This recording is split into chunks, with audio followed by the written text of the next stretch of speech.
మోహన్ బాబు గారు అంటే చాలా ఇష్టం, ఆయన ఇన్స్పిరేషన్ తో సినిమాల్లోకి వచ్చారు.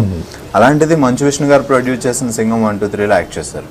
సో అప్పుడు ఫస్ట్ టైం అదేనా మోహన్ బాబు గారిని కలవడం, లేదంటే ఆయన ఇష్టం కాబట్టి ఇండస్ట్రీలోకి వచ్చిన తర్వాత వెళ్ళి? అంత ముందు కలిసామండి, కరెంటు తీగలు వాళ్ళు అడగడానికి ముందు కలిసాం, మోహన్ బాబు గారిని కలిసాం. ఆ రోజు చాలా హ్యాపీగా ఫీల్ అయ్యాను.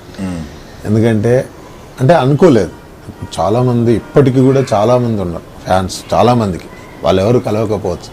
అలాంటిది మోహన్ బాబు గారితో నేను కలిసి మాట్లాడి తనతో జర్నీ చేసి తర్వాత కరెంటు తీగలు చేసి.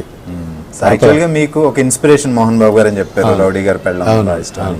So first time Mohan Babu గారిని కలిసినప్పుడు మీరు ఏం మాట్లాడారు? అసలు నాకు మాటలు రాలేదు, తను చూస్తే అలా నిలబడిపోయా. తను అప్పుడే చెప్పాడు, ఇట్లా సంపూర్ణ నిర్బాబు అని నీకు నీ అభిమాని నాన్నగారని విషయంగా చెప్పాడంట. అసలు ఆ లైవ్లో తను చూసి ఏమీ మాట్లాడలే కాసేపు. అంటే ఒక వైబ్రేషన్ వచ్చేసింది మయ అన్నట్టు, చాలా ఆనందం. అంటే ఇంకా అది బట్ ఇంకెవరిని కలిసినా రాకపోవచ్చేమో అని నా అభిప్రాయం. ఫస్ట్ తనకు మాత్రమే అంత ఎగ్జైట్మెంట్ కలిగింది. దాని తర్వాత ఈ డబ్బు అనేది ఎప్పుడైనా సంపాదించుకోవచ్చు. నా దగ్గర డబ్బు ఉన్నప్పుడే ప్రాబ్లమ్స్ రావాలి, అప్పుడే నేను ఇవ్వాలి అనుకోవడం కరెక్ట్ కాదు కదా.